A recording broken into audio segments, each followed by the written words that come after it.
Ed ora si chiude qui questa parte di Udine, la linea va in Veneto al collega Paolo Zeriali per notizie dell'Alto Adriatico e della destra tagliamento.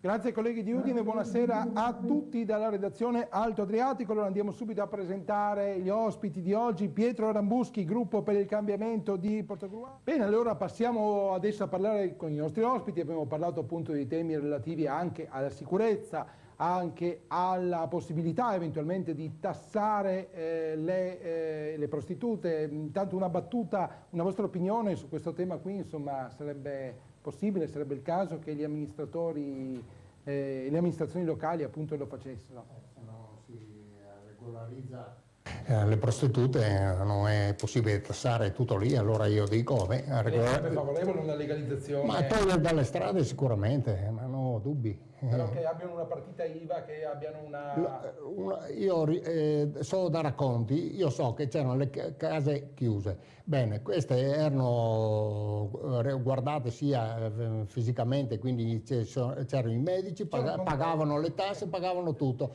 e per la strada passavano i ragazzi e non vedevano queste porcate che si vedono oggi. Passando ad altro tema, allora Formigoni dice nel PDL cambiamo tutto, azzeriamo i vertici, facciamo le primarie, lei è d'accordo?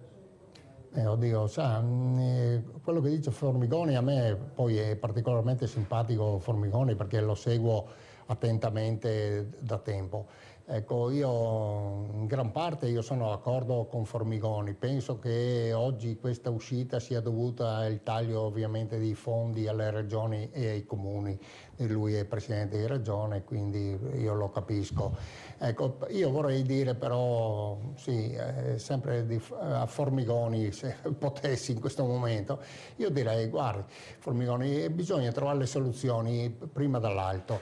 La gente ne parla da tempo, voi parlamentari ne parlate da tempo, bisogna tagliare i parlamentari e i senatori.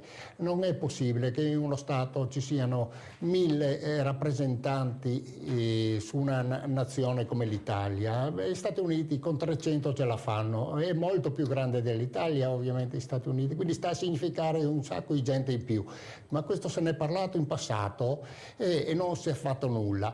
Oggi hanno fatto un taglio, piccoli tagli alle poltrone dei politici, però ancora non se ne parla qui a livello parlamentare. Allora io dico, questo per me sarebbe il primo passo da fare, perché si guarda sempre all'alto. Ecco, il secondo passo, non mi scusi che ormai certo, vado, io leggo anche il nostro Zaia, governatore del Veneto ovviamente, che giustamente ha esternato nei giornali che lui da 60 consiglieri regionali vuole portarli a 30. Io sto attento adesso a vedere se effettivamente anche Zaia ha la capacità di o mantiene quello che ha detto. Certo, perché tutti ne parlano, però nessuno poi fa nulla. Ecco, e questo è il primo passo partendo dall'alto. Se lei vuole io vado anche più a terra, vado più a terra riguardando le province. Il fatto delle province di aver voluto vorrebbe tagliare tutte, lei le vorrebbe. Ma senza dubbio, ma non è possibile che Belluno solo per un'estensione di superficie Belluno deve rimanere e un'altra provincia come Rovigo, che è più numerosa al limite, non ci sia. Ma che problemi sono? È un sacco di montagna a Belluno, è chiaro che l'estensione è maggiore, ma non sarà mica questo un sistema, solo perché a Belluno vive qualcuno. È della Lega, vuol dire che è guidata dalla Lega, Belluno.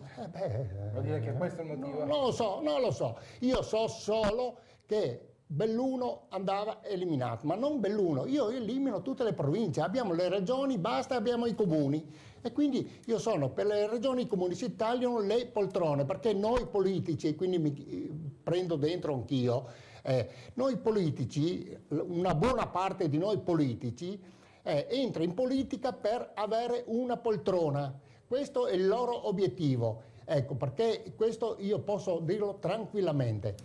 Fanno la guerra per avere le poltrone. Ma non parlo noi del PDL, parlo di tutti quanti, a 360 gradi. I governi. Le pensioni, che ne pensa? È giusto alzare l'età Innanzitutto noi ci adeguiamo a quella che è l'Europa di fatto, innalzando l'età pensionabile.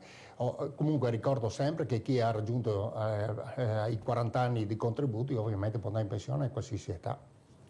Bene, io ringrazio i nostri ospiti.